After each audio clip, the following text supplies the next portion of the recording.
Me pone verdaderamente feliz ver a gente tan joven sentada un viernes por la tarde aquí escuchando ponencias de política y de ética política, que es algo que muchas veces pues, parece que está un poco desaparecido. Yo quiero que durante esta conversación que vamos a tener, que más que una ponencia va a ser una conversación con nuestros tres ponentes que tienen cosas muy interesantes que contarnos, tengáis en la cabeza algún político que vosotros digáis que efectivamente ha tenido antes pues los principios antes que el cargo, ¿no? Que le ha dado una importancia especial. Yo confieso que muchas veces he pecado de decir que los políticos son todos iguales, ¿no? Pero en realidad quizá lo tenía que haber extrapolado a los partidos más que a los políticos, ya que los políticos son personas y tienen que cumplir unas exigencias. Y quizá el problema está más allá de los propios políticos y de sus principios en el sistema partidista que tenemos, en el sistema que tenemos, sobre todo de cumplir una disciplina de voto, ¿no? Que no siempre es fácil sacar la cabeza y decir yo no estoy de acuerdo con mi partido. Tú puedes estar en desacuerdo con la oposición, pero ¿y cuando estás en desacuerdo con tu partido, cómo lo manifiestas, ¿no? Bueno, tengo aquí a tres ponentes muy especiales que seguramente que les conocéis ya a todos. Voy a hacer una presentación muy breve. A mi derecha está María San Gil, conocidísima por su labor en el Partido Popular del País Vasco, un sitio donde no es fácil hacer política. No es fácil por unas razones obvias, y especialmente cuando formas parte de un partido conservador y de derechas como es el Partido Popular. A su derecha está Pablo Cambronero. Pablo, una de las cosas más especiales que tiene, a mi parecer, yo lo entrevisté hace no tanto, él dice que hace 2 años, yo creo que hace menos. Año y medio. Año y medio, bueno, puede ser. Yo pierdo a veces la noción un poco del tiempo. Es que él formaba parte de Ciudadanos y decidió abandonar Ciudadanos en el año 2021, si no me equivoco, y formar parte del Grupo Mixto. Formar parte del Grupo Mixto, como ya sabéis, no es algo fácil porque estás un poco en tierra de nadie. Y Pablo lo que más ha hecho durante todo este tiempo que ha estado en el Grupo Mixto es intentar, con la voz del pueblo, pasarla al Parlamento, al Congreso de los Diputados, a través de preguntas parlamentarias que muchas veces no son contestadas. Luego, si quieres, hablamos de eso, ¿no? Y del problema que eso trae. Y aquí tengo a Javier Puente, que, bueno, como todos sabéis, ha sido senador por el Partido Popular, por Cantabria. Y si hay algo que me gustaría destacar de Javier es especialmente su defensa de la vida, su defensa de la familia y su defensa de las personas con discapacidad, que creo que especialmente, sobre todo, la defensa de la vida y la defensa de la familia ahora mismo es un acto de rebeldía, ¿no? Vosotros lo sabréis, que además sois jóvenes, cuando habláis con vuestros compañeros que a lo mejor no son de vuestro círculo más cercano y hacéis una defensa de la vida y de la familia como un sistema de vivir la vida de una manera plena, y os toman seguramente por locos, ¿no? Entonces yo creo que ahora mismo formar una familia, defender la vida de una manera clara, muchas veces te pone en una situación de aprieto. Y bueno, ya no me enrollo más y vamos a empezar a hablar un poco. Vamos a tener que compartir el micrófono María y yo, así que yo se lo pasaré y ella que hable, que ella es la que tiene cosas interesantes que decir. La primera pregunta que quería lanzar a la mesa es si de verdad es posible tener los principios antes que los cargos. Puede empezar quien quiera. Me animo yo porque yo creo que en mi propia persona, en mi propia labor como representante público, creo que humildemente he demostrado que para mí los principios están por delante del cargo. Renuncié a la pertenencia de un grupo parlamentario en el que prácticamente te limitas a dar al botón y como mucho das tu opinión, pero jamás o casi nunca la vas a hacer valer, por muy lógica y por muy coherente que te parezca, incluso con tu propio ideario. ¿Qué hice? Me fui al Grupo Mixto, me enfrenté a un sistema de partitocracia pura, porque lo es. Y, de hecho, han intentado acallar mi voz durante 2 años y lo han conseguido. Han conseguido que yo no intervenga en el plenario del Congreso de los Diputados nunca, precisamente para cortar esa voz. Pues bien, he intentado hacer valer mis principios con otras modalidades que hay de trabajar en el Congreso de los Diputados. He registrado 1.500 preguntas, venidas todas de los ciudadanos y de grupos de interés que tenían muchísimas cosas que aportar.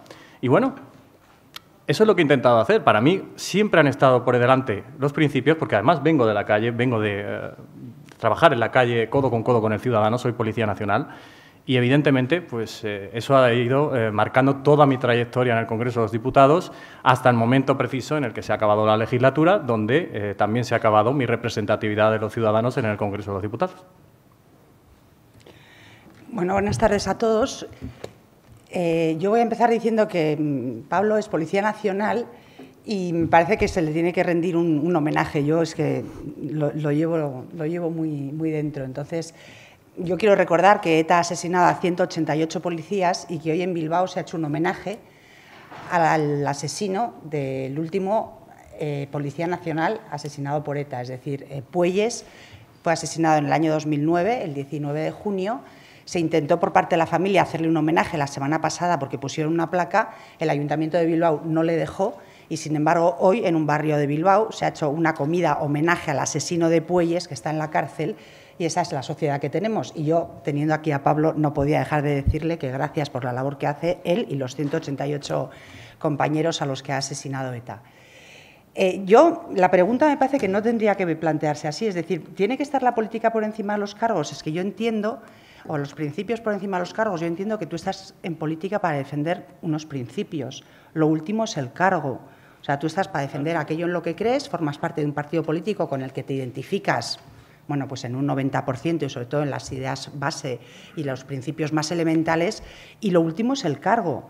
Lo que pasa es que, bueno, antes he hablado de la virtud de la política, la estamos desvirtuando bastante y hoy importa mucho más el cargo y con tal de mantenerlo, bueno, pues hay políticos que cambian de principios todos los días. Pueden decir una cosa un día y la contraria al día siguiente y no se les cae la cara de vergüenza, lo cual a mí me deja muy perpleja. Entonces, yo creo que al final quien quiere tener vocación pública, quien quiere tener vocación de servicio, tiene que tener muy claro que lo último, lo menos importante es el cargo que ocupe. Lo más importante es el principio que tú defiendas. Yo en el año 2008, es verdad, era presidenta del Partido Popular de Guipúzcoa y percibí que mi partido estaba cambiando, que yo mantenía los mismos principios, mantenía aquello en lo que yo creía y por lo que yo militaba en un partido, y tuve, bueno, pues la certeza absoluta de que aquello estaba cambiando. Bueno, yo creo que la opción es marcharse. A mí me parece que es muy digno marcharse de un partido político, porque además en política hay que estar transitoriamente, uno no se puede perpetuar en política. Tú estás para servir, para atender a tus ciudadanos, para defender aquello en lo que crees, y si las cosas cambian y si tu partido se desvirtúa, yo creo que lo mejor y lo más digno es marcharse. Entonces, a la pregunta de si los principios están por encima de los cargos, desde luego. Tienen que. Tienen que, es que, vamos. Sí. Bueno, muy buenas tardes. La verdad es que es un placer estar aquí con todos vosotros. Me ha encantado escuchar las ponencias anteriores, muy acertadas y luego con preguntas realmente interesantes y sesudas. Así que felicitaros. El hecho, como digo, de estar aquí me hace pensar que, o siento que ya mi paso por la política merece la pena, ¿no?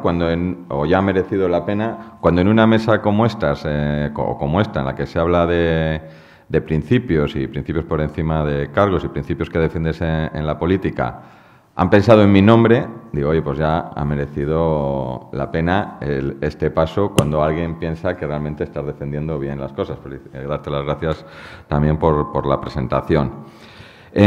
Dos cosas, ¿no? Decía antes, y con todos los que estéis aquí, comentabas que defender la vida, defender la familia, defender la libertad, es un tema también en el que estoy muy metido, libertad de los padres en elegir la educación de sus hijos. Te hace sentir que vas contracorriente, y lo decía antes Alfonso Bullón, ¿no? Del hecho de que cuando defiendes las cosas parece que vas contracorriente. Pero bueno, ahí solo puedo decir que nadar contracorriente es lo que te hace sentir vivo, y realmente es emocionante nadar contracorriente y no dejarte llevar. Yo creo que cuando echo la vista atrás y pienso en cómo ha sido mi vida, digo, pues al final siempre me he ido metiendo en todos los charcos y nadando contracorriente, y realmente ha sido emocionante, ¿no? Decía el obispo Munilla que estamos aquí en un segundo. Ha pasado una eternidad, llegamos aquí, estamos un segundo y nos queda otra eternidad por delante. Oye, pues el segundo que estemos aquí, por lo menos vivir la vida que cada uno queramos, y vamos a disfrutar ese segundo que estamos aquí y no tengamos miedo en defender esos principios. Y coincido con María y concluyo con ello, ¿no? Que al final, cuando estás en política, estás para defender unas ideas, para defender unos principios, siempre con respeto, porque al final tienes que ponerte también en las zapatillas del otro y habrá otras personas que defienden lo contrario. Pero lo importante, y así me lo enseñaron mis padres, ¿no?, que la mejor almohada es tener la conciencia tranquila. Entonces, ese segundo que estamos aquí, aparte de disfrutar, vamos a tener la conciencia tranquila y vamos a defender aquello en lo que creemos. Y así, como tanto en la época en la que estuve de diputado, que bueno, pues también junto con otros cuantos diputados y senadores, pues no seguimos la disciplina de partido que a veces se te exige, y que entiendo también, ¿no?, que no puede ser que cada uno vote cada cual vote una cosa en cada una de las leyes, y que al final pues tiene que haber una disciplina como en cualquier organización, como seguro tiene la San Pablo CEU, como tenemos en la empresa o como tiene un partido político. Pero es cierto que todos aquellos temas que tocan la conciencia de cada uno, así que debería de haber una libertad. O así lo entiendo yo, que tiene que haber una libertad de conciencia a la hora de votar, y lo que no puede ser es que por un tema de conciencia, si hay 10 personas, como fue el caso en el 2015 con la ley del aborto, de Gallardón, los 10 que apoyamos a Gallardón en esa defensa de la vida, que luego no repitiese ninguno cuando los 10 habíamos votado en conciencia y en coherencia con lo que siempre había defendido el partido. En resumen, los principios tienen que estar, los principios de cada uno y la coherencia de cada uno, y el poder mirar y salir a la calle a todas las personas con las que te cruzas, poder mirar a la cara porque has sido coherente en esa defensa de unos valores y de unos principios. Los míos pueden ser unos, pero cada uno que tiene que ser coherente y consecuente con lo que defiende. No decir hoy A y mañana B, porque yo no me atrevería a decir a mis amigos con los que he ido a organizar o con los que hemos organizado manifestaciones pro vida, que luego votas en contra de eso que has organizado y a los que has llevado en autobús o con los que has dado un testimonio. Estoy completamente de acuerdo, Javier, con que ir contracorriente es más emocionante, ¿no? Siempre parece que tienes ese reto de ir cumpliendo pues todos los objetivos, ¿no? Y no es lo mismo estar en un partido y agachar siempre la cabeza y hacer lo que te digan, que, oye, por lo menos sentarte e intentar negociar con tu propio partido esa opinión, ¿no? Intentar validar esa opinión. Pero comentabas que la disciplina de voto está bien. Yo lo siento, pero yo discrepo completamente, porque creo que es muy complicado, que es mermar la capacidad política de nuestros parlamentos. Quizás sería mucho más complicado, ¿no?, que se rompiese esa disciplina de voto en cada votación. Sería muy complicado, y desde luego los presidentes de los partidos se tirarían de los pelos porque es muy difícil, ¿no? Pero al final tú representas a un ciudadano además de una zona concreta de España, según nuestro sistema de representación política. Y tener que cumplir siempre una disciplina de voto, ¿no? Lo podemos comparar con una empresa privada, sí, pero es que esto no es una empresa privada. Al final, por lo menos como yo lo veo, ¿no? Y yo no me dedico a la política, o sea que sí que es cierto que lo puedo hablar un poco desde fuera y no desde la experiencia. En una empresa privada tú tienes que responder ante un jefe, ante unos objetivos, ante unos ingresos. Pero al final, la política en un parlamento es responder ante el ciudadano que te ha votado en un pueblo pequeño de España, en una ciudad grande de España, donde sea, pero te ha votado a ti para que hagas cumplir tus valores. Yo creo que uno de los problemas que tiene efectivamente la política en la actualidad es esto, ¿no? Es intentar encajar en grupos de partidos políticos y no tener la posibilidad de levantar la voz. Y cuando se levanta la voz, todo lo hemos sabido, en partidos de derechas y de izquierdas, pues todo tiene unas consecuencias, y precisamente las tres personas que tenemos aquí sentadas pues pueden comentar sobre ello. Sí, si me permites, es un tema que hablaba de la libertad del voto en conciencia, ¿no? Que en el voto en conciencia sí que entiendo que debería de haber esa libertad, y tú representas a unos ciudadanos. Pero luego dentro de un partido, al final, y en la empresa, tú también en la empresa puedes discrepar. Pero en un partido, al final, hay muchas sensibilidades, pero vamos al tema material, ¿no? Porque los recursos son finitos. Entonces, claro, si llegamos a algún acuerdo entre todas las personas para votar por unanimidad, y pongo aquí autovía del Cantábrico, autovía andaluza, autovía valenciana, autovía no sé qué, AVE aquí, AVE allá, AVE al otro lado. Claro, si al final todos decidimos, no, yo solamente voto por este, yo solamente voto, el otro vota solo por el otro y el otro vota por el de más allá. Y después, entonces no hacemos nada, porque es imposible que haya un consenso y que haya una mayoría para hacer una autovía, hacer un trozo de AVE o hacer algo así, ¿no? Hay determinados puntos en los que no toca la conciencia y que de alguna manera tienes que llegar a un consenso, tienes que llegar a un acuerdo para todos votar a una, para sacar adelante unos determinados proyectos de país, ¿no? Y aquí me puedo hablar, te digo, es el tema de infraestructuras, pero bueno, yo dentro de, aunque siempre me he metido en estos temas de principios, que es por lo que estoy en política, yo realmente dentro del partido el cargo que tenía era portavoz de transformación digital. Y hemos llegado a muchos acuerdos con el PSOE, hemos votado todas las leyes al final. Oye, mira, yo creo que si ponemos esta línea o si ponemos este artículo, y al final son leyes que se han votado, ley de transformación digital, ley de startups, ley de telecomunicaciones, se han votado por una amplia unanimidad por todos los partidos y yo creo que es importante esa disciplina de voto y que todos votemos a favor de ello de cara al país, porque al final generas una seguridad jurídica que permite que vengan inversores, que se desarrollen las infraestructuras. Entonces, hay puntos en los que está bien, ¿eh? O sea, perdón, ahí tengo que llevar la contraria en ese punto, porque así como en otros no, pero en este punto en concreto, que es un tema que has debatido, o sea, cuanto más consenso y más unanimidad haya para poder sacar adelante proyectos de país, mejor. Luego, por otro lado, un tema que me gustaría que hablásemos, porque además todos tenéis bastante experiencia, es la degradación de la política. En general, yo creo que el sentir del ciudadano es que cada vez la política va peor, que cada vez el debate parlamentario va peor. No sé si alguna vez habéis puesto el canal del Congreso, que a veces que es un poco un rollo, pero bueno, hay veces que se hablan también cosas muy interesantes. Y es verdad que cada vez las ponencias de los propios políticos, a mí me da la sensación, ¿no? Yo tampoco soy muy mayor, pero me da la sensación de que han ido a peor en los últimos años. No sé si pensáis que esto también se debe, uno de los factores que han influido en esto es en la fragmentación parlamentaria que hay ahora, que ahora han entrado muchos más partidos con más peso, ¿no? Que por una parte está bien, porque al final defienden el sentir de una parte de la población, pero por otra parte también parece que la política cada vez está más crispada. Yo, si no te importa, vuelvo a la disciplina de voto. A ver, un partido político es una estructura jerárquica y los partidos políticos se rigen por las ponencias políticas que se hacen en los congresos, que se hacen periódicamente para saber cuál es, bueno, pues la política que ese partido quiere seguir. Y las ponencias políticas luego se trasladan a los programas electorales. Con lo cual, lo que no puede ser es que las ponencias políticas no reflejen lo que luego va a hacer el partido político. En temas de infraestructuras, en temas de sanidad, efectivamente se pueden llegar a acuerdos con gente que, bueno, que tiene ideas muy diferentes y a veces habrá que votar mucho antes la autovía de Cantabria que la autovía de Albacete, pues porque presupuestariamente toca y porque, bueno, hay que hacer determinadas concesiones y no se puede responder a todo lo que quieren todas las provincias y todos los ciudadanos españoles. Pero yo, que como decía antes, yo he sido presidenta del partido y es verdad que era muy molesto tener a alguien dentro que te levantaba la voz porque quería ir en contra de lo que el partido marcaba. Pero yo siempre me refugiaba en la ponencia política y en el programa electoral. El partido político no puede cambiar de repente. Es decir, si hay un determinado partido político que tiene como una línea roja la defensa de la vida, no puede de repente venir y vamos a poner nombres porque al final es mucho más sencillo, la candidata de Extremadura y decir que ella, su línea roja es la ley del aborto y estar a favor del aborto. Y dices, o la de Extremadura está mal o el Partido Popular está mal.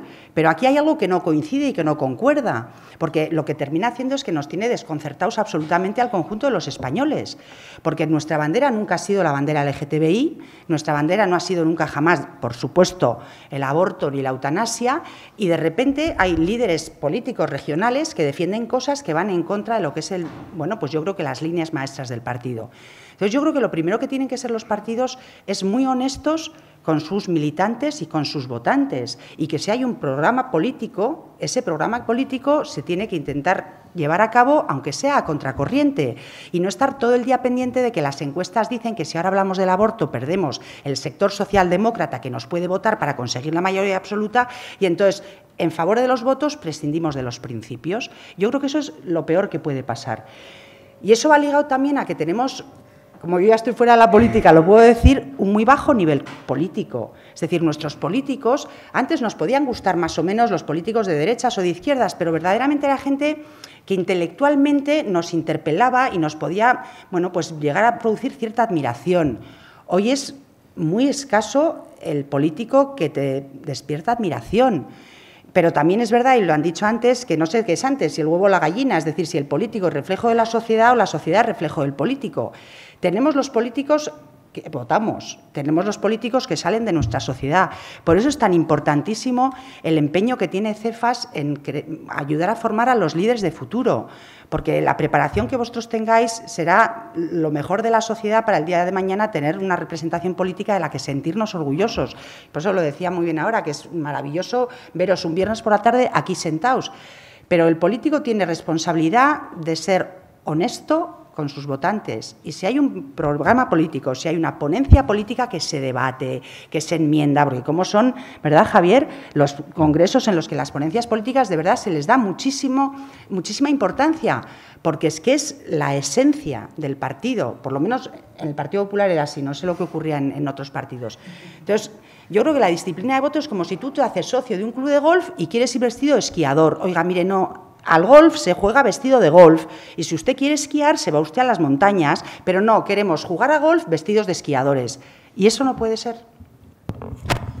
Bien, bueno, yo estoy muy de acuerdo en que la disciplina de voto sobra, para mí sobra, porque lo que hace es generar autómatas sentados en escaños que no tienen ni derecho a réplica ni derecho a opinión. Y eso lo he sufrido en mis propias carnes en los 2 años primeros de legislatura. Por lo tanto, evidentemente, soy un enemigo acérrimo de la disciplina de voto, pero por una sencilla cuestión, porque somos representantes del pueblo español, yo lo he sido los últimos 4 años, somos en un Congreso de los Diputados en los que además representamos a una provincia, no a un partido político. En el momento que tú te sientas en el escaño, representas a toda esa provincia y a toda España en tus votaciones. Pues bien, tú te has presentado con un programa que sale de ponencias, exactamente igual que en el Partido Popular salía en Ciudadanos, sale de ponencias políticas y que generan ese programa que defendemos. Yo me lo he estudiado, me lo he aprendido y lo he defendido en una campaña. Conozco muy bien el programa político de Ciudadanos, el que ha tenido hasta el día de hoy, y lo he defendido en la Cámara hasta el último día que he estado en la Cámara. Lo que pasa es que no ha sido posible hacerlo dentro del grupo parlamentario de Ciudadanos, dentro del Partido Ciudadanos. Imaginad el grado de enemistad que tengo yo con la disciplina de voto. Y me han hecho virar. Y me han hecho virar estando en un grupo parlamentario en opciones que para mí eran innegociables. Para mí eran totalmente innegociables. ¿Qué ha pasado? Pues evidentemente solo me queda un subterfugio, que es irme a un grupo a intentar hacer valer aquello que salió de las ponencias políticas. A mí se me vistió de esquiador y estaba jugando al golf. Yo no quiero jugar al golf vestido de esquiador, es absurdo. Una pregunta, Pablo, ya que estamos precisamente con este tema. ¿Tú crees realmente que tu labor dentro del grupo mixto, que has podido hacer valer la palabra del pueblo desde el grupo mixto? Pues otra vez tengo que decir humildemente la primera palabra. Tengo que decir que en gran parte sí, en gran parte sí. Tengo un feedback increíble de los ciudadanos a través de redes sociales, es cierto, porque es mi campo de acción las redes sociales, porque no me han dejado otros muchos más y porque el poder mediático es el que es. De hecho, tu entrevista y pocas más han sido las que he tenido durante toda la legislatura, a pesar de mi actividad constante, y además muy mediática en otros campos, pero sin mencionarme, es muy curioso también. Pero claro, yo siempre digo lo mismo, yo he hecho una labor que creo que puede ser incluso revolucionaria, ¿vale? Y vuelvo a la palabra humildemente, porque realmente he traído la voz de colectivos de ciudadanos que con un problema concreto, por ejemplo, léase pacientes de cáncer. Pacientes de cáncer que tienen un medicamento que no está financiado por el Servicio de Seguridad Social, es decir, no está financiado por el Gobierno. Pues me han dicho, oiga, este medicamento, que la EMA tiene un informe maravilloso sobre él, que tiene una efectividad brutal contra un tipo de cáncer, pues no está financiado. ¿Cómo es posible eso? Joder, voy rápidamente, lo escribo, lo registro, lo pregunto en el Congreso. ¿Qué pasa con este medicamento? Eso, en ningún grupo parlamentario al que se habían dirigido, había sucedido. Y fíjense qué fácil es, ¿no? O sea, el ciudadano me traslada un problema, además grave, yo lo traslado al Gobierno a través del registro, el registro llega al Gobierno, el Gobierno me contesta y me dice que no está financiado por motivos económicos. Un medicamento contra el cáncer. Ya sabemos en qué se están gastando también el dinero. Mi labor de oposición aquí está saliendo, perdón, ¿eh? Entonces, claro, de repente te das cuenta que esta presión que tú ejerces en el Congreso de los Diputados se traslada al Gobierno, se traslada a la opinión pública y de la opinión pública pasa otra vez al Gobierno. El Gobierno financia ese medicamento a la semana siguiente. Eso me ha sucedido con el Trodelvy. Y dices, coño, ¿es que se puede hacer política directa del ciudadano al Gobierno y del Gobierno al ciudadano? a través de un parlamentario, que para eso estamos. Pero eso no había sucedido en ningún grupo parlamentario. Ha pasado, no digo que sea solo a través de mí, evidentemente, no soy tan egocéntrico, pero ha sucedido una vez, otra vez, otra vez, otra vez, otra vez, y muchas veces. Entonces ha sido una política que para mí estoy súper orgulloso de haberla hecho y me vuelvo a la policía súper contento. Yo voy a dar una opinión muy impopular, que seguramente que los tres ponentes de la mesa estarán en desacuerdo conmigo, hablando de la degradación de la política. Creo que uno de los problemas es que realmente la gente que vale, la gente que está preparada, que ha estudiado, que tiene una formación no solamente en política, sino en múltiples áreas que pueden ayudar al ciudadano, dicen, yo para qué me voy a meter en este lío, ¿no?, de hacer política, cuando además los sueldos, que siempre decimos, está cobrando un dineral por ser presidente del gobierno, por ser ministro, por ser diputado. En realidad esos sueldos no son comparables como los que puede lograr una persona en la empresa privada. Y creo que uno de los problemas que residen en la política es que mucha gente, a no ser que tengas una vocación tremenda política, ¿no?, que también hay que tenerla, prefieres quedarte al margen y quedarte en la empresa privada, ya que has invertido tu tiempo, posiblemente tu dinero también, en tener una formación de calidad. Quizá también está ahí un poco el problema, ¿no?, que hay mucha gente que actualmente se dedica a la política con cero o nada de experiencia en la empresa privada, pero oye, que se están llevando un sueldo bueno todos los meses, pero no todo lo bueno que sería para una persona que a lo mejor podría ejercer la política de una manera un poco más eficaz. No sé qué opináis. Sí, al final bueno, hay varios puntos, ¿no? En primer lugar, todos los que estéis aquí y aquí, bueno, dado que es católico, decía el Papa Juan Pablo II, ¿no? No tengáis miedo, o Papa Francisco dice no balconear, que viene a ser lo mismo, ¿no?, que al final nos tenemos que implicar. Como católicos tenemos que implicarnos, tenemos que nadar contracorriente, tenemos que defender nuestros principios. Cierto es que es más cómodo estar en la empresa, no estar expuesto al hecho de estar en política. Al final estás expuesto también a muchas críticas, ¿no? Y es razonable porque, ni Dios consiguió poner a todo el mundo de acuerdo, ¿no? No vamos a conseguirlo nosotros, o sea que vamos a tener a mucha gente en contra. Eso es una realidad.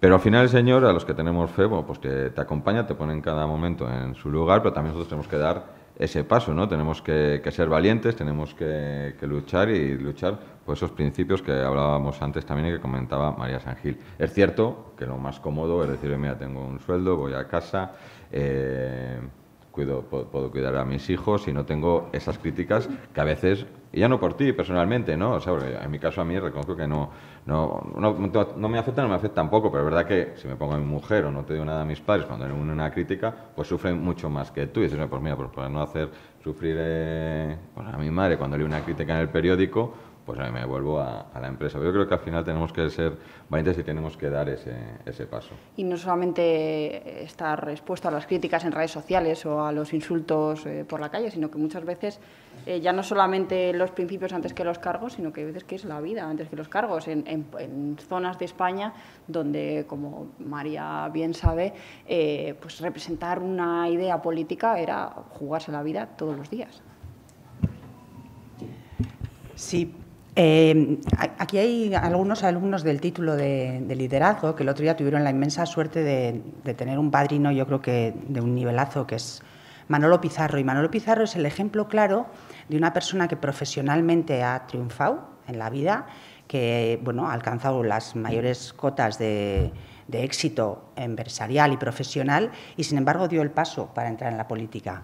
Pero es verdad, yo le decía el otro día también, tú entras en política y la política es una trituradora, porque te expones de tal manera, estás en la diana todo el día y tienes que tener una gran vocación política y una gran vocación de servicio y una inmensa generosidad para que tu vida de repente pase a estar en primera línea de todos los periódicos y estés todo el día siendo atacado por gente que, desde luego, no llega a tu nivel ni muchísimo menos. Entonces, es verdad que quien de la talla de Manolo Pizarro o de Marcos de Quinto, que tiene pues el mayor éxito empresarial de los mayores de este país, da el paso y va a la política a ganar mucho menos y a estar todo el día sometido a todas las críticas virulentas. Pero por otro lado tienes a Irene Montero, que como gran experiencia profesional es cajera de supermercado y no es un desdoro, es que, bueno, es a todo lo que había alcanzado con una carrera de psicología y se ve ganando un sueldazo siendo ministra, teniendo coche oficial, asesores y casoplón en Galapagar. Es decir, la política hace de todo, es decir, que gente que no tiene el nivel necesario intelectual ni profesional acceda a ella y que la gente que verdaderamente podría ser primus inter pares, que sería lo mejor de esta sociedad, pues no quiera dar el paso, porque sabes que luego estás muy marcado y que luego, una vez que dejas la política, o tienes tu vida profesional muy solucionada o es muy difícil porque no hay puertas giratorias para todo el mundo. También es verdad que luego mucha gente, dependiendo en qué partido hayas militado y de qué manera hayas salido de tu partido, es muy difícil luego encontrar una profesión. Entonces, ¿qué quiero deciros? Que al final merece la pena. Yo, es verdad, en el País Vasco nos jugábamos la vida, pero lo que decía Javier antes, ¿no? Que es muy emocionante ser político, es muy emocionante dedicar unos años de tu vida a intentar mejorar la sociedad en la que vives. Te perderás intimidad, perderás muchas cosas porque cuando ya eres personaje público, pues se te reconoce para lo bueno y para lo malo. Pero la sensación de privilegio de poder pensar, pues como nosotros tres, que hemos intentado mejorar la sociedad en la que vivimos, bueno, pues yo creo que merece la pena. Hombre, si no te juegas la vida, mucho mejor. Pero, de verdad, ser útil a tu sociedad es algo que, al final, es un privilegio. Bueno, yo voy a decir una frase que a lo mejor si me escuchan mis compañeros igual hasta se mosquean, pero realmente es que la política es peligrosa. Para mí la política es peligrosa, en lo personal y en lo profesional. Y lo digo yo que he estado patrullando las calles, en las peores calles de muchas ciudades de España. Y es peligrosa porque te afecta a lo personal, porque la gente suelta bilis, vomita bilis sobre ti constantemente. Máxime todavía cuando tú tomas una decisión en contra de una corriente o un partido político, pues pasas días muy duros. Se habla de ti en la televisión, se habla en muy malos términos sobre tu actividad, se te insulta, se te amenaza, en fin, toda esa serie de circunstancias que si no tienes la entereza moral de soportarlo estoicamente, pues te pueden llegar a deprimir. Puedes llegar incluso a coger una depresión e incluso dejar la política y dejar la vida. Por eso la política para mí ha tenido un riesgo evidente. Lo que pasa es que, bueno, si tú tienes tus principios básicos claros, si tú tienes lo que tú quieres defender, para lo que tú llegaste a política, porque a la política hay que llegar con un objetivo. Ese es mi objetivo, esa es mi capacidad. Yo he llegado con un objetivo a la política y me voy con algo de ese objetivo cumplido. Evidentemente, no todo, porque desgraciadamente no he tenido capacidad de gobierno y si no tienes capacidad de gobierno es muy difícil hacer cosas. Pero si vas con un objetivo y sigues ese objetivo, por mucho ruido que haya, puedes soportarlo de una manera bastante eficaz. Pero eso sí, tienes que tener tu red de seguridad. Evidentemente yo soy funcionario del Estado, tengo mi red de seguridad y siempre me ha quedado eso ahí claro.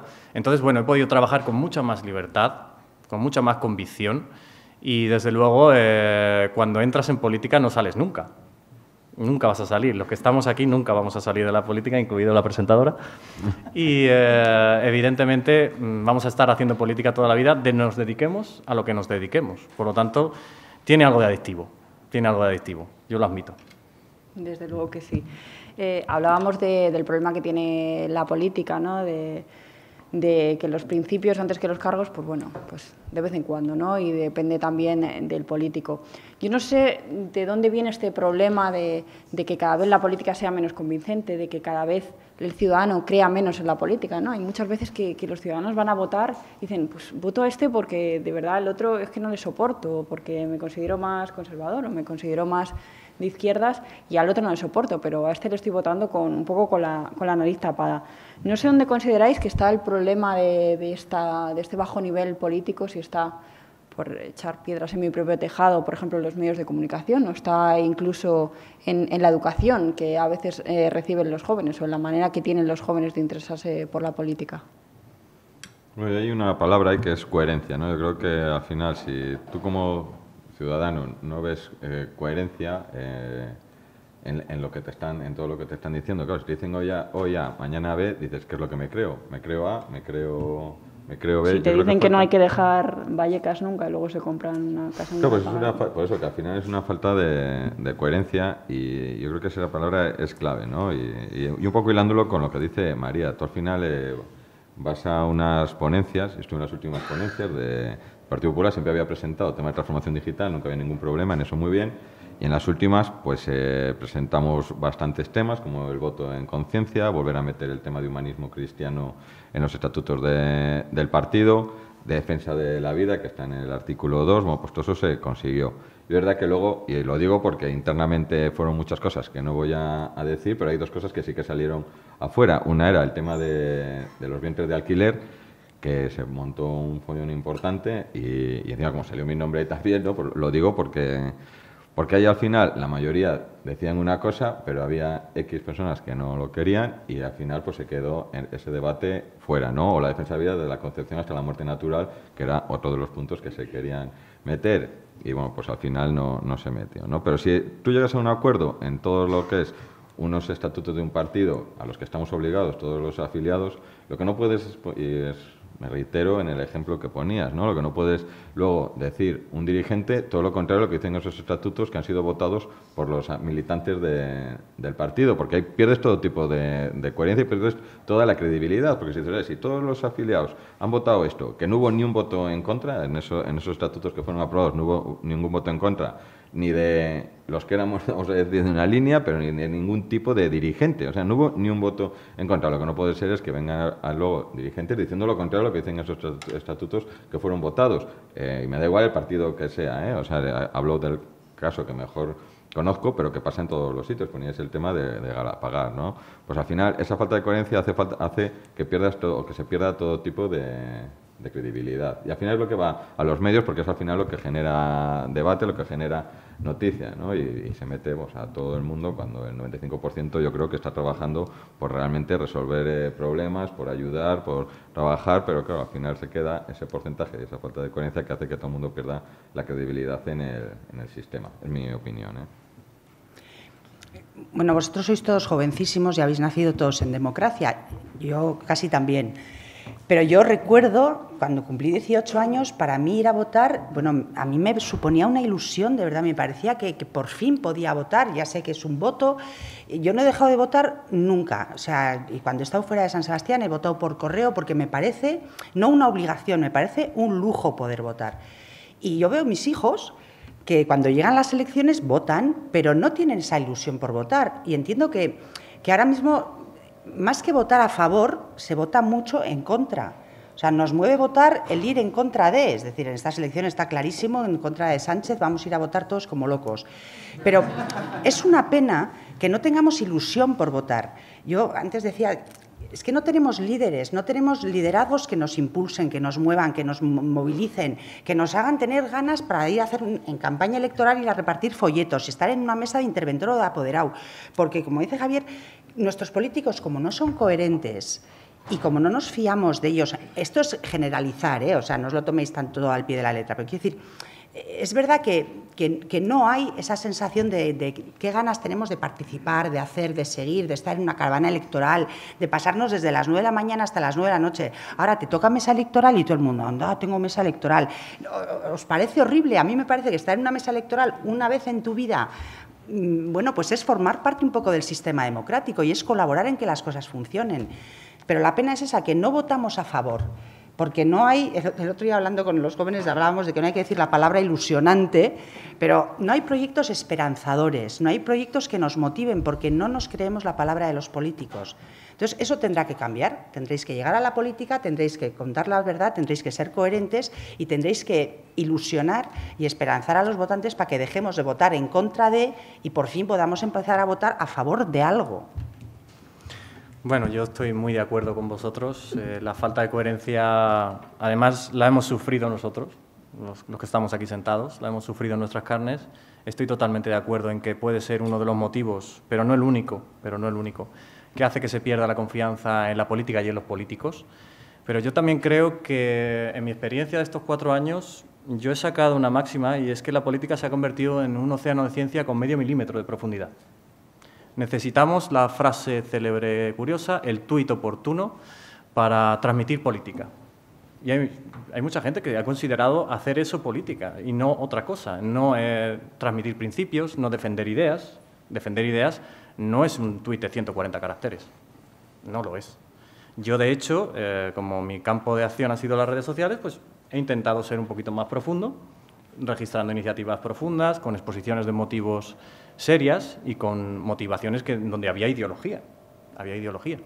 Y me he dado cuenta de que, de repente, pues, tiene mucha más repercusión que tú denuncies un escándalo, sea verdad o mentira, que esa es otra, de un partido político, a que tú cojas tus principios, los enarboles, los redactes muy bien redactados y los defiendas también en un tuit, pero con un archivo adjunto. Eso no vende, no interesa, aburre.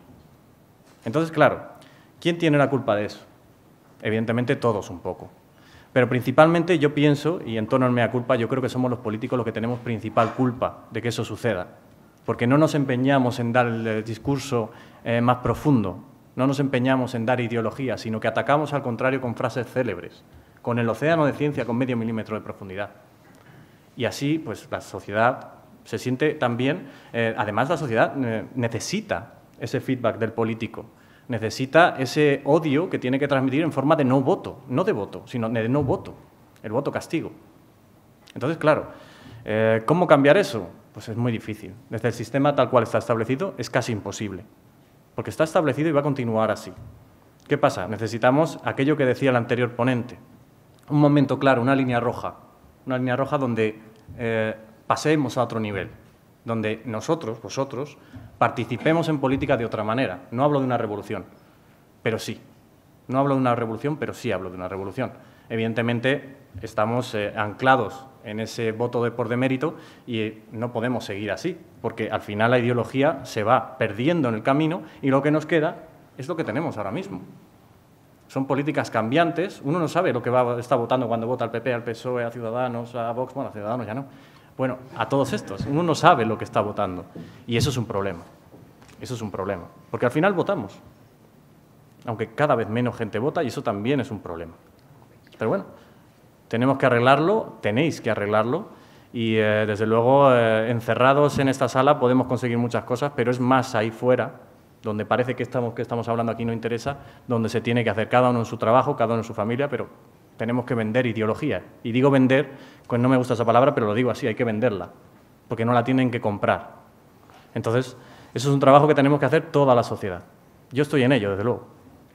Bueno, y también no es simplemente, es lo que también un poco decía Pablo, que estoy muy de acuerdo, cuando votas a un partido político, ya sea un partido de derechas o sea un partido de izquierdas, hay veces que depositas tu voto y no sabes qué va a pasar con tu voto al día siguiente, no sabes qué pactos va a haber por la fragmentación parlamentaria de la que hablábamos antes y no sabes qué van a hacer, porque yo he estado en una rueda de prensa en un partido político preguntándole 3 veces por el aborto y 3 veces no me han querido contestar.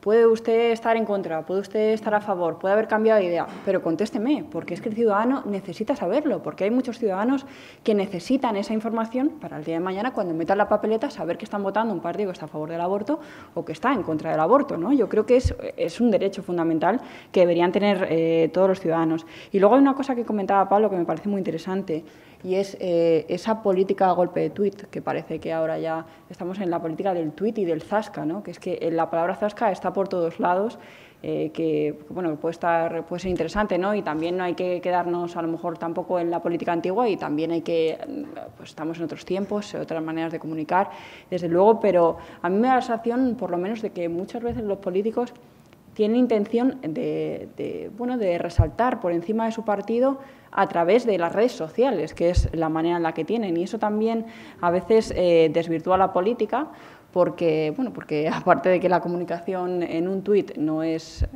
la mejor que se puede hacer, sobre todo por las dimensiones que hay obvias de escribir, sino también porque te estás saliendo un poco de lo que es la política, ¿no? Que es llegar al Congreso de los Diputados, llegar al Congreso de los Diputados, al Senado, a los parlamentos autonómicos y dar tu opinión y hacer una exposición que posiblemente te haya costado preparar días y días, ¿no? No simplemente poner un tuit, poner una imagen y convertirte de repente en trending topic, que parece un poco que es ahora mismo el objetivo de los políticos. Bueno, voy a ampliar un poco, cuando hablamos de redes sociales, de un político en el Congreso de los Diputados o senador, al final política es mucho más, ¿no? Cada uno de nosotros es una faceta más de la persona, de una manera o de otra hacemos política, y he coincidido con Pablo, que yo particularmente, aunque no vaya ahora en una lista, voy a seguir haciendo política desde la sociedad civil o desde donde sea, intentando pues mejorar la sociedad, ¿no? Y es así como entiendo la política, pues oye, trabajar para hacer una sociedad mejor. Pero es verdad que yo tuve la ocasión de estar en un municipio de portavoz del Partido Popular, en un municipio de menos de 5.000 habitantes. Y al final todos también son políticos, ¿no? Y hacen política para mejorar ese municipio. Ya puedo hablar en Cantabria hay 102 municipios, yo creo que conozco a prácticamente todos los alcaldes, concejales, etcétera, etcétera, que también dedican su vida, y la inmensa mayoría no tienen ni redes sociales, no tienen o no se dedican a, oye, pues a ver si hacemos este callejo, a ver si hacemos aquí una fuente, a ver si ponemos la luz, a ver si traemos aquí el alcantarillado, que eso también es hacer política. Y hay la inmensa mayoría, o sea, porque no quiero... Porque en el conjunto no quiero que se lleve la imagen de que es un desastre todo, ¿no? O sea, quiero poner en valor la importancia de la política, la importancia de que hagamos política, y que, digo el 95, pero el 98% de la gente realmente dice, oye, yo quiero lo mejor para mi municipio, lucho por mi municipio. Y hay gente que en muchos municipios encima no cobran ni un euro, o sea, que ya no es un tema ni económico, ¿no? O sea, me parece, quería poner eso en valor antes de realmente el otro punto, que la verdad que me parece muy frívolo, ¿no? El hecho de temas tan importantes como la unidad de España, el tema de la institución de la familia, que lo comentaba el ponente anterior, de que al final, si todo es familia, nada es familia. Entonces, realmente no está defendiendo la familia. Si cualquier figura o cualquier unión o cualquier tal se denomina familia, dice, bueno, pues ya es que pierdes la línea de la familia. Entonces, todo eso sí que hace falta pensarlo mucho más, trabajarlo mucho más. Y volviendo a lo del ponente anterior, ¿no? Y es verdad que es algo que lo estás viendo, lo que decía Francesco, que bueno, la verdad es que da realmente profundo, pero es algo que lo estamos viendo con el globalismo, o que lo estamos viendo a la hora de hacer también política, que tienes que ir contracorriente. Al final, desde el Estado, pues intenta controlar a todos los individuos. ¿Y qué se hace? Oye, ¿cuál es tu mayor red de protección social? Que cuando tienes un problema en la que te acoge, pues es la familia. Pues ¿qué se hace? Vamos a intentar destruir la familia. Los que estamos aquí, gente de fe, oye, pues si destruimos también la religión y destruimos a Dios, pues para mí es un pilar súper importante, ¿no? El ir a misa, el hablar con el Señor y ver que te pone en cada momento, te pone en un lugar, oye, pues me has puesto aquí, pues desde aquí trabajaré. Eso por un lado, oye, claro, si por un lado te quitan tu soporte, y por otro lado dicen que quiero hacer un individuo totalmente controlable, ¿qué hago? Controlo los medios, controlo la educación, y voy haciendo personas a que voy a poner controlar en cualquier momento, porque ya luego para remate les doy una paguita, y que no digan lo contrario, porque entonces ya les quito hasta la paguita.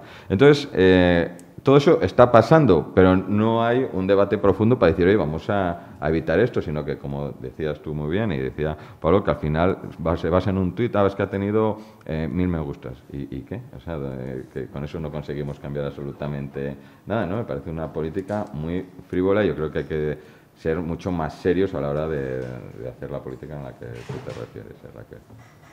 Bueno, yo no tengo redes sociales. Bueno, y además me han suplantado en la red. Me enteré antes de ayer porque una señora me saludó por la calle y me dice, soy Cristina. Y yo pensé, pues no conozco Cristinas. Y me dice, ¿me contestaste ayer en Instagram? Y digo, es imposible, porque yo vamos, tengo un perfil de Instagram, pero no uso. Bueno, bajó del coche, aparcó el coche, me sacó el Instagram, hicimos foto, y entonces está mi hija denunciándolo en la policía, porque por lo visto hay que denunciar este tipo de cosas. No me gustan las redes sociales porque pueden ser anónimas, y yo creo que en la vida hay que ser valiente para defender aquello de lo que uno quiere decir con nombre y apellido. A mí eso de que de repente tengas un perfil y te conteste alguien insultándote probablemente, como te habrá pasado cientos de veces, y pueda ser falso, es que no puedo entender. O sea, que me parece que lo de las redes sociales, que tú no des la cara y no se sepa quién eres, no me gusta. Entonces, por eso tampoco las uso, porque me parece que no es una cosa transparente. Y ya lo de los 140 caracteres, resumir toda una ideología o una propuesta o lo que tú crees o un principio en 140 caracteres, pues o tienes muy poca cantidad de vocabulario o si no es absolutamente imposible. Voy a romper una lanza también con Javier para los concejales. Yo creo que la labor de concejal dentro de la política siempre se considera, a los grandes políticos les parece que la labor de los ayuntamientos y de los concejales es política de segunda, porque es verdad que no hacen gran política. Pero hay muchísimos, la inmensa mayoría de los concejales de este país son gente dedicada a sus vecinos, a sus ciudades, a sus pueblos. Son gente abnegada, gente que pierde tiempo, que pierde dinero. Y es verdad que cuando hablamos de política nunca les tenemos en cuenta. Entonces, me ha parecido fenomenal que les pongas aquí encima de la mesa para que valoremos, bueno, pues el valor de la política municipal, que puede parecer una política menos trascendental, pero al final es una política muy importante. Yo creo que la clave de la política en este momento y de los partidos políticos es si nos adecuamos a los cambios que vienen, a la corriente que nos quiere llevar o nos oponemos a este relativismo. Es decir, los partidos políticos en este momento lo que están haciendo es adecuarse, porque parece que como en este momento la opinión pública ha cambiado, las costumbres han cambiado, los valores han cambiado, pues nosotros nos adecuamos a ese cambio que se ha producido en la sociedad. Y yo creo que lo que necesitamos son partidos políticos que no se adecúen a lo que ha pasado en la sociedad, sino que antepongan esos principios, esos valores, esa forma de vida, estemos en contra del relativismo, defendamos nuestra fe, la familia. Y yo creo que esa es un poco la clave, que los partidos no se adecúen o que no estemos con los partidos que se adecúan, porque es que si no, la sociedad cambia vertiginosamente, no hay nada más efímero que las modas, y entonces ahora estamos en esta, pasado mañana estaremos en otra. Entonces, yo creo que los partidos tienen que tener unos principios sólidos, unos anclajes firmes, que al final son 6, 7 cosas fundamentales y elementales. Luego ya discutiremos el tema de la medicina de sanidad, o discutiremos las infraestructuras, o discutiremos otras cosas. Pero hay cosas que, por mucho que la sociedad parezca que está cambiando, los partidos no tienen que ponerse alineados con eso. Entonces, yo creo que lo que hay que hacer es, al revés, volver a los anclajes y a los principios. Bueno, yo tengo mi propia opinión sobre redes sociales porque las uso mucho. De hecho, tampoco me ha quedado otra después de que se me haya cortado la palabra en el Congreso. Y las he usado, creo que bien. Creo que los partidos políticos tienen que tener redes sociales porque tienen que estar en el mundo. Vosotros, cuando os activéis en política, que os vais a activar, tendréis que manejar redes sociales, tendréis que saber cómo llegar a los ciudadanos que usan las redes sociales, que cuidado, son un tanto por ciento no tan elevado como el que parece. La red social política por antonomasia, que es Twitter, no llega ni a un 6% de la población. Hay que tener claro eso, ¿eh? No hay que perder el norte con las redes sociales, pero es evidente que se necesitan, porque el mensaje llega pronto, rápido y bien. ¿Cuál es el problema? Que el mensaje es corto, lento y torpe. Y al final el ciudadano se acostumbra a ese mensaje y cree que la política es ese mensaje corto, el ya mencionado océano de ciencia con medio milímetro de profundidad. Entonces, bueno, ¿redes sociales necesarias? Sí, sí lo son, porque la gente está en redes sociales. La política tiene que estar en redes sociales. ¿Hay una forma mejor de usarla? Infinitamente mejor. Pero, de momento, lo que tenemos es esto. Se busca el mensaje negativo, casi siempre. Yo, analizando mis redes sociales y las de otros muchos políticos, casi el 80% de lo que se publica es negativo con respecto al otro. Propuesta, un 20%. Negativo, un 80% del otro. Y en el Congreso pasa exactamente igual. El Congreso funciona en pleno y en comisiones, como ya sabrán todos ustedes. Entonces, si el Congreso funciona en pleno en comisiones, tenemos el plenario tiene 3 días, martes, miércoles y jueves. El miércoles es el gran día, el de la sesión de control. Es donde se van a elevar los mensajes más cortos, porque es 1 minuto y medio de pregunta, pero más efectivos. Es donde se quiere colocar el mensaje político por todos los dirigentes políticos que están en el Congreso. Pues, ¿cuántos de esos mensajes son positivos? Ni uno. ¿De la oposición? Ni uno. No hay una propuesta. Yo no he escuchado en mis 4 años de Congreso a un portavoz parlamentario decirle al presidente del Gobierno o a cualquier ministro: coja esta propuesta, es mía, se la regalo, en una pregunta. Se la regalo, la tiene usted aquí redactada, aquí la tiene. No. Denuncio lo que tú estás haciendo mal para que la ciudadanía vea de mi voz, además de forma brillante, porque los portavoces suelen ser bastante brillantes, lo que tú estás haciendo mal, que sean conscientes de lo que tú estás haciendo mal. ¿Para qué? Para retirar el apoyo ciudadano de ahí. Y eso, ese minuto y medio, como mucho, es lo que se distribuye en redes sociales. Por lo tanto, es negatividad pura. La política es negatividad pura en redes sociales. Por lo tanto, no podemos pedir luego los políticos que se nos vea con una vis amable. Es imposible. Es imposible. Entonces, ese es el campo de acción que tenemos ahora mismo y el campo de batalla. Por lo tanto, ustedes van a tener que luchar en ese campo de acción. Yo también. No me pienso retirar. Pero, evidentemente, tenemos que cambiar la actitud. Para mí, creo que hay que cambiar la actitud y ser más propositivos en cuanto a ideologías, aunque seamos algo menos atractivos. No todo es el voto. Yo efectivamente estoy de acuerdo contigo, Pablo, en que hay que hacer uso de las redes sociales, pero también teniendo en cuenta lo que tú decías, 6% de la población. Hay partidos políticos que se han llevado un susto porque han tenido mucho apoyo en redes sociales y luego a la hora del recuento de votos el apoyo no ha sido tanto. Por lo tanto, yo creo que sí que es importante que vosotros en un futuro hagáis un uso responsable de las redes sociales. Yo tengo redes sociales y las uso y me han servido para un montón de cosas y para contactar con gente que seguramente no hubiese podido contactar de otra manera, pero hay que saber usarlas y no reducir el mensaje político simplemente a 140 caracteres. Y ahora ya, como yo he hablado demasiado, pues vamos a abrir un turno de preguntas para el que quiera intervenir y hacer cualquier pregunta. Primero decirles, yo soy mexicana y mucho de lo que han planteado aquí pues no es muy distinto a lo que se vive en la política en nuestro país, pero quisiera preguntarles, ¿cómo creen ustedes que podemos, pues en todos los países, tanto España como México, en todos los países, reconciliar a la política con la sociedad?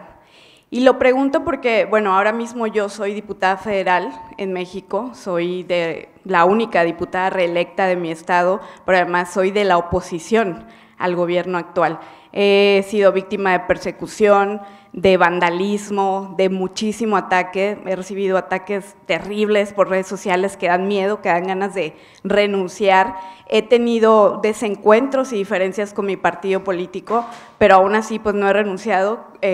Considero, como lo decías María, pues cuando tienes duda del voto, pues hay que acudir a la plataforma política del partido, porque además la gente, sí como diputado representas a la gente, pero la gente te votó a través de un partido político, por eso te votó, ¿no? Entonces, lo pregunto porque cada vez que escucho esto de es que el político, y que se hace esta separación de la sociedad y el político, de la iniciativa privada y la política, del policía, del médico, del maestro, del erudito, del genio, de la política, a mí me causa un conflicto porque pues les tengo una noticia, los políticos salimos de esa sociedad que tanto encumbramos, el policía honorable salió de esa sociedad, el policía corrupto salió de esa sociedad. Entonces yo creo que ahora lo que más urge es que podamos lograr una reconciliación. Antes se hablaba aquí de la virtud de la política, ¿cómo podemos reconciliar la virtud de la política con esa sociedad para que aquellos que tienen quizás una mejor preparación? En México solo necesitas ser mayor de edad y tener la ciudadanía mexicana para poder votar y ser votado, entonces no es necesario que tengas un título académico, ni ser un genio, ni tener los mejores posgrados, ¿no? Es ser mexicano y tener mayoría de edad para poder votar y ser votado. Entonces, creo que sí hace falta que toda esta defensa de los principios también la exijamos a la propia sociedad y que podamos lograr esta reconciliación, porque de otra manera, digo, particularmente yo estoy aquí hoy porque tengo una necesidad urgente de tener cada vez mayores herramientas para defender estos principios en los que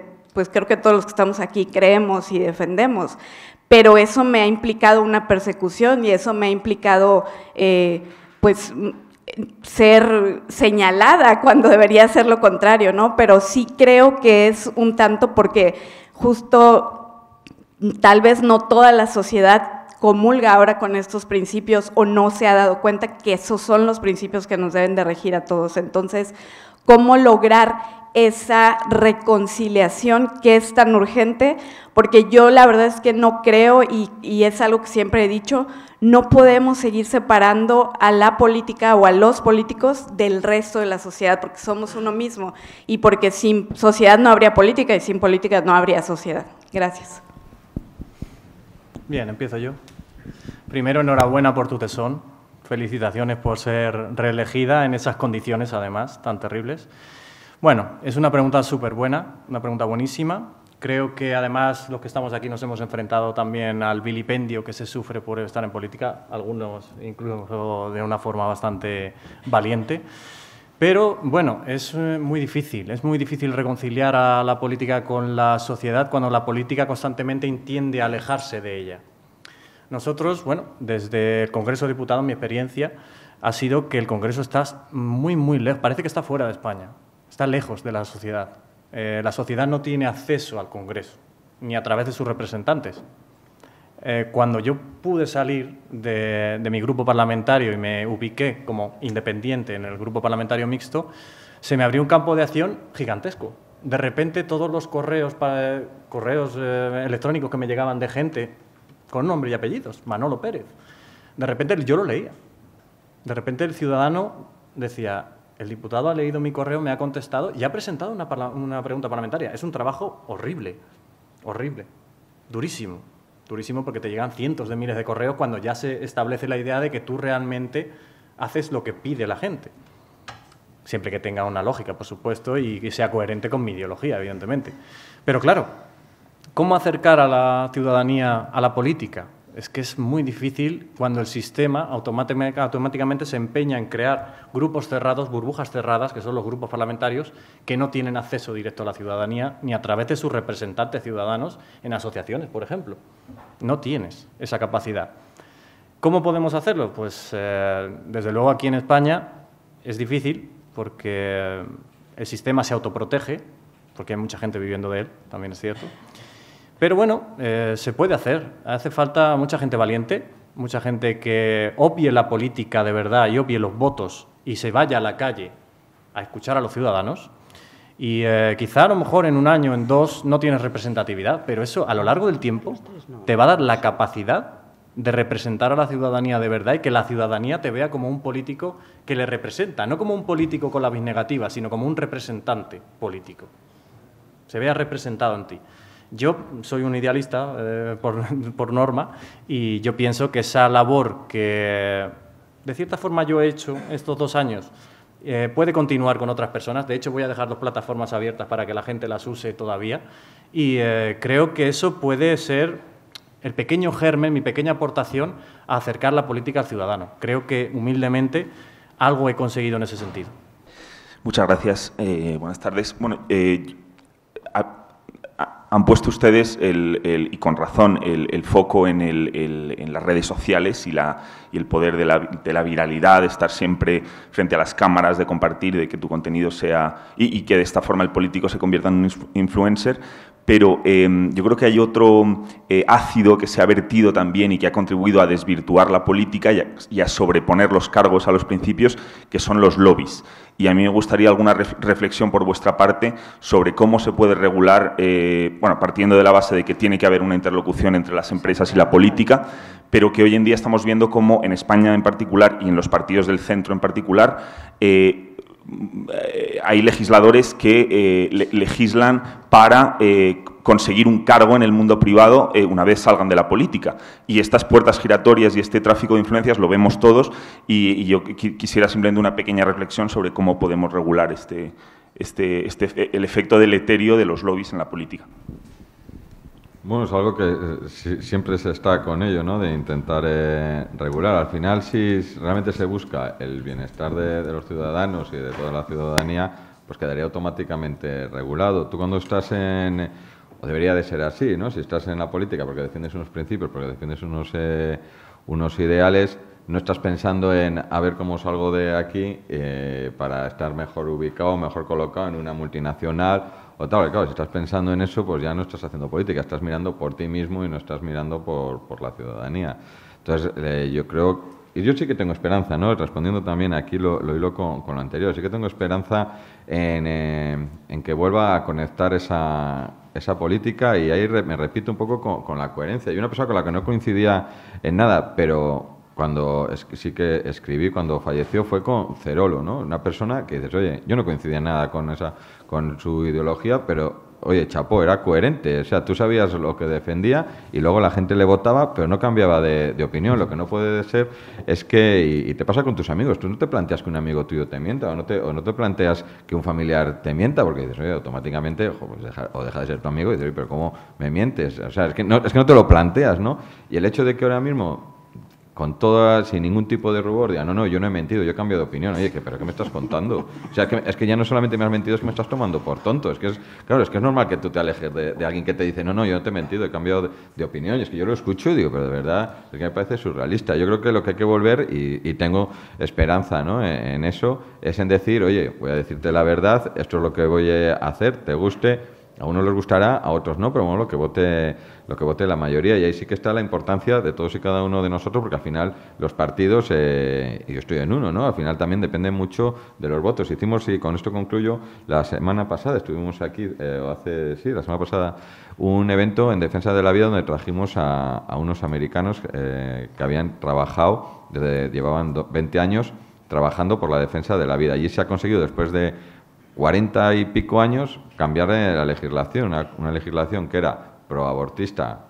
¿Por qué? Bueno, pues por todos los lobbies que había detrás, por todos los temas económicos que había detrás, por el control de los medios que había detrás. Bueno, pues al final, durante 20 años, pues se ha ido defendiendo y trabajando unas ideas, gente totalmente coherente, que no ha cambiado de principios en esos 20 años, y todos los jóvenes se han ido sumando y dicen, oye, si es que esto es lo bueno, esto es lo bonito, el defender la vida frente a esa cultura de la muerte. Bueno, pues después de esa lucha, de esa persistencia, de esa perseverancia, de no tener miedo, ¿no? Porque esa gente también es lo que nos comentaban, que se sentían totalmente perseguidos por por unos lobbies en los cuales estos en concreto, al tener unos principios, unas ideas claras, iban en contra de esos lobbies. No es que defendiesen algo para entrar luego a formar parte de ese grupo que pagaría muy bien, ¿no?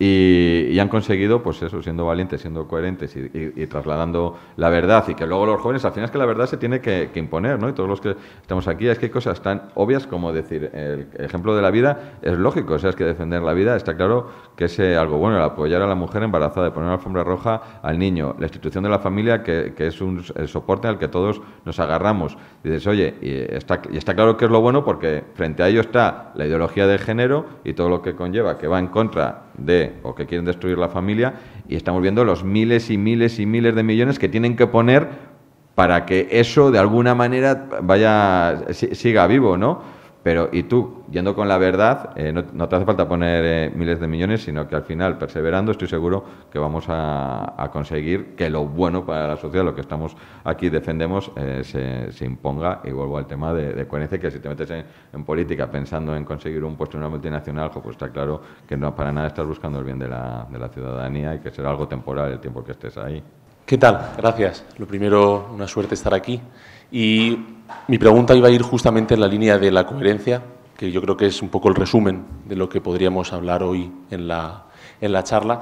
Y en la charla anterior justamente hablábamos de dar esa batalla de las ideas, combatir ese rodillo ideológico, esa hegemonía cultural que tanto nos intentan imponer. Entonces, en el tema de la mesa que estamos ahora, de los principios antes que los cargos, y en un contexto como el actual, donde un líder regional del Partido Popular pues dice una cosa, luego Feijóo dice otra diferente, se desacredita en ese relativismo que a lo mejor también hablaba María. Yo quiero preguntarles a los miembros de la mesa, ya que tenéis experiencia todo en este tema, ¿no va a pasar demasiada factura el hecho de que las opiniones bailen tanto frente a esa carencia de principios que es lo que estamos en falta, o unos estatutos de unos partidos políticos, unas ideas que sean sólidas? Es decir, ¿cómo veis el panorama de esos principios frente a los cargos, esos principios frente a ese baile de ideas? No sé si podéis darnos un poco de luz y un poco vuestra opinión, quizá ya más a título personal, de cómo veis ese horizonte y esa falta de coherencia frente a toda esta cancelación y a este vaivén de ideas, de esa ingeniería de si saco esto voy a robar votos de aquí y de allá y me va a dar el escaño. ¿Qué nos podéis decir? Y gracias de antemano. Bueno, yo creo que cuando las cosas van muy mal hay una respuesta. Es decir, a lo mejor teníamos que llegar a este punto para que vosotros estuvierais hoy aquí. Si los partidos fueran coherentes, respondieran a sus proyectos políticos, si no nos mintieran, pues quizás no tendríais inquietud política. Vosotros estáis porque no os gusta lo que veis y no os gustan vuestros representantes políticos que salen de la sociedad, porque al final hablamos de la política como si fuera una cosa extraña y externa. Nosotros somos políticos y nosotros votamos y participamos de la política. Entonces, ese espíritu cívico que tenéis, esas ganas de colaborar, esas ganas de aportar, es porque lo que estáis viendo no da respuesta a lo que os gusta. Entonces, saquemos de la situación nefasta, político, social, cultural y económica que vivimos, saquemos lo positivo que tiene, que es que hoy, viernes por la tarde, en un pleno mes de junio, aquí hay un grupo de jóvenes españoles y mexicanos que están interesados por hablar de la virtud de la política. Si las cosas y los políticos fueran esos primus inter pares de los que hablábamos antes y nos sintiéramos orgullosos de ellos, estaríais haciendo otra cosa. Entonces, es verdad, el momento es muy complicado, el momento es muy difícil. El día 23 tiene que haber una verdadera alternativa política, no un relevo, una alternativa. Y la alternativa tiene que tener un proyecto que nos cuenten cuál es y que luego lo lleven a cabo. Porque si nos van a no contar lo que van a hacer o luego van a hacer lo contrario de lo que dicen, pues el desconcierto del ciudadano sigue adelante. Entonces, tiene que haber una alternativa política de verdad. Y en España hay problemas gravísimos en este momento que yo, y vuelvo a lo mío, los centros sobre todo, además de en todo el tema de los valores y de esta sociedad relativista, lo que ocurre en Cataluña, País Vasco y Navarra. Me parece que el problema de la unidad de España es gravísimo. Y que si gobiernan el PP y Vox, Arnaldo Otegi dijo el otro día que eso iba a ser una fábrica de generar independentistas. Y para saber cómo vas a hacer frente tú a eso de lo que ya te están avisando, tienes que hablarlo con quien va a ser tu compañero de gobierno, de viaje o de alternativa. Y no sé si les veo muy predispuestos a hablar del tema, pero creo que en los siguientes años en España pueden pasar, respecto al tema de la unidad, cosas muy determinantes, porque la autodeterminación es ya algo de lo que hablamos con absoluta naturalidad. Los catalanes y los vascos ya tienen interiorizado que vamos a ir a la autodeterminación de la forma que sea, con mesas bilaterales, con la fórmula de Quebec, pero que el tú a tú de una provincia, una comunidad autónoma con el Estado-nación es un objetivo que se va a llegar. Entonces, a mí me parece que son momentos complicados en los que España tiene que dar lo mejor de sí misma y no va a ser la primera vez en la historia tampoco. Bueno, se llega a momentos dramáticos y a partir de ahí sale lo mejor. Y vosotros os va a tocar enfrentaros a todo eso. Por eso es fantástico que os forméis, que os preparéis, que tengáis ese tipo de inquietud. ¿Que vienen momentos difíciles? Sí, pero también es los que os ha tocado vivir. Uno no elige el momento que quiere vivir.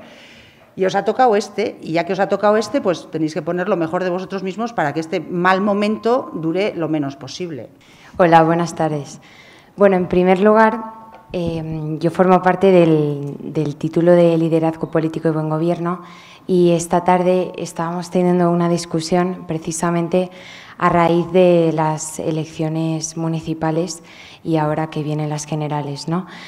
Y bueno, y ahora pues escuchaba, ¿no?, a los tres ponentes y se me venía a la cabeza lo que estábamos comentando. ¿Es compatible que un ciudadano vote en las elecciones municipales a un candidato de un partido, pero claro, ahora que vienen las generales, vote a un candidato de otro partido?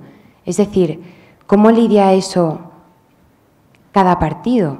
Porque al final en lo que puede acabar derivando la política es en la imagen que pone cada uno, ¿no? Es decir, unos principios en común, pero al final, pues yo me lo invento, ¿no? En las municipales me siento más atraída porque el señor X del partido X me parece que lo transmite mejor y sin embargo en las generales la otra cara de la otra moneda me cuadra más, ¿no? Entonces, ¿cómo se trabaja eso? Es decir, ¿cómo se lidia con eso? Muchas gracias. Bueno, me voy a lanzar yo porque esto de los cambios en el voto me pone. A ver, el tema es, voy a ser un poco gallego, contesto con otra pregunta. ¿Por qué votas a un partido y luego a otro? Aunque sea a nivel municipal o a nivel nacional. Si bien, si es a nivel municipal, conoces al candidato, porque a nivel municipal se tiene tendencia a conocer más al candidato, incluso a ser del pueblo si es una población pequeña. En ciudades como Madrid no sucede eso. Si sucede porque eso y votas porque conoces al candidato, confías en él porque hay una vis personal que te convence o porque tiene una trayectoria política que te ha convencido, perfecto. Que a nivel nacional no conoces al candidato, claro, ahí cambia la situación. Es toda una motivación psicológica en este caso. Pero claro, con eso también cuentan los partidos. A nivel nacional siempre se va a votar a gente que no se conocen en la mayoría de los espacios. Por ejemplo, a Feijóo, fuera de Galicia, nadie le conoce gobernando. En Galicia sí, lleva varias mayorías absolutas.